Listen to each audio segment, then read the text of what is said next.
அனைவருக்கும் வணக்கம். என் பெயர் ராமுகமது அர்ஷத். ஊராட்சி ஒன்றிய நடுநிலைப் பள்ளியில் 6ஆம் வகுப்பு படிக்கின்றேன்.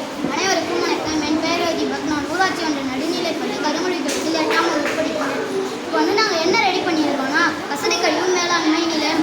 இது எங்கே இருக்குதுன்னு பார்த்தீங்கன்னா செங்கல்பட்டில் இருக்கக்கூடிய மதுராந்தகம் தாலுக்காவில் கருமொழின்ற ஊரில் இருக்குது. இது இந்த நிலையத்தில் என்ன பண்ணுறாங்கன்னா மரத்தில் இருக்கக்கூடிய தனியாக பிரித்து சுத்திகரிப்பு பண்ணி விவசாயத்துக்கு பயன்படுத்துகிறாங்க. இப்போ அதை பற்றி தான் நாங்கள் பேசுகிறோம். இப்போ நம்ம ஊர் கிராமப்புறங்கள்லாம் வெளியில் மலர் கழிக்கிறாங்க. அது தடுக்கும் மாதிரி தான் இதை ரெடி பண்ணியிருக்காங்க. இப்போ நகராட்சிகளில் இருக்கக்கூடிய கழிப்பறைகள் கழிவு ஊதிகள் மூலமாக கழிவுகளை எடுத்துகிட்டு வராங்க. அந்த கழிவுகளை என்ட்ரன்ஸில் இருக்கக்கூடிய உலர்படுக்கையில் கொட்டுறாங்க. அந்த உலர்படுக்கையில்